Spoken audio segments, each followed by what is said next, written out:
Hi everyone, welcome to Dikshu vlogs. ಇವತ್ತು ಶ್ರೀರಾಮನವಮಿ ಹಬ್ಬ. ಬೆಳಗ್ಗೆನೇ ಬೇಗ ಎದ್ದು ಪೂಜೆ ಮುಗಿಸಿ ಶ್ರೀರಾಮನವಮಿ ಸ್ಪೆಷಲ್ ಮಜ್ಜಿಗೆ, ಪಾನಕ, ಕೋಸಂಬರಿ ಎಲ್ಲ ತಿಂದ್ವಿ. ಅದಾದಮೇಲೆ butter scotch flavour ice cream ತಿಂದ್ವಿ. ಆಮೇಲೆ ಕೆಲವೊಂದು ರೀಲ್ಸ್ ಮುಗಿಸಿ ದೇವಸ್ಥಾನಕ್ಕೆ ಹೊರಟಿದ್ದೀವಿ.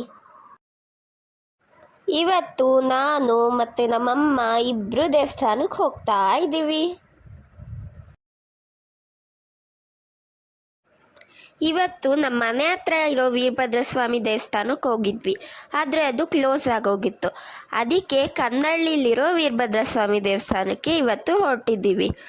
ಈ ದೇವಸ್ಥಾನ ನಮ್ಮ ಮನೆಯಿಂದ 5 ಕಿಲೋಮೀಟರ್ ದೂರದಲ್ಲಿದೆ. ಆದರೂ ಹಬ್ಬ ಅಲ್ವಾ, ಅದಕ್ಕೆ ಹೋಗ್ತಾ ಇದ್ದೀವಿ. ನಾವು ಈ ದೇವಸ್ಥಾನಕ್ಕೆ ಬಂದು ಮೋರ್ ದ್ಯಾನ್ 6 ಮಂತ್ಸ್ ಆಯಿತು. ಮನೆ ಹತ್ರದಲ್ಲೇ ಇರೋ ದೇವಸ್ಥಾನಕ್ಕೆ ಹೋಗಿ ಈ ದೇವಸ್ಥಾನಕ್ಕೆ ಬರೋದೇ ಬಿಟ್ಬಿಟ್ಟಿದ್ವಿ. ಇವತ್ತು ಶ್ರೀರಾಮನವಮಿ ಹಬ್ಬ ಆಗಿರೋದ್ರಿಂದ ತುಂಬ ಜನ ಇರ್ಬೋದೇನೋ, ರಶ್ ಇರುತ್ತೆ, ಕ್ಯೂ ನಿಲ್ಲಬೇಕಾಗುತ್ತೆ ಅಂದ್ಕೊಂಡು ಬಂದ್ವಿ.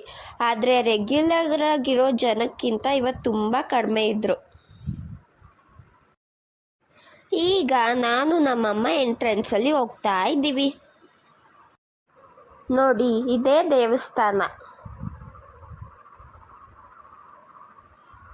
ಫಸ್ಟು ಗಣಪತಿ ಕೈ ಮುಗಿದು ಒಳಗಡೆ ಹೋದ್ವಿ.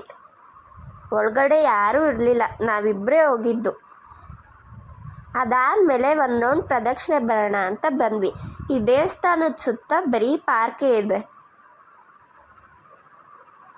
ನೋಡೋಕ್ಕೆ ಗ್ರೀನರಿ ತುಂಬ ಚೆನ್ನಾಗಿದೆ.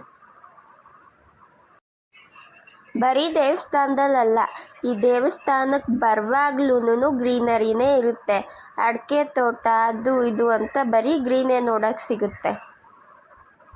ಅದಾದಮೇಲೆ ಪ್ರಸಾದನೂ ಇಲ್ಲೇ ಇದ್ದಿದ್ದರಿಂದ ಹೇಗೂ ನಮ್ದು ಊಟ ಆಗಿರಲಿಲ್ಲ. ಇಲ್ಲೇ ಊಟ ಮುಗಿಸ್ಕೊಂಡು ಹೋಗೋಣ ಅಂತ ಇವಾಗ ಊಟ ಮಾಡೋಕ್ಕೆ ಬಂದಿದ್ದೀವಿ. ಊಟ ಮುಗಿಸ್ಕೊಂಡು ಇವಾಗ ಜಸ್ಟ್ ಹೊರಟಿದ್ದೀವಿ. ನೋಡಿ, ನಾನು ಹೇಳಿದೆ ಅಲ್ವಾ, ಇಲ್ಲೂ ಕೂಡ ಬರೀ ಗ್ರೀನರಿನೇ ಇದೆ. ಈಗ ಮನೆಗೆ ಹೋದ್ವಿ.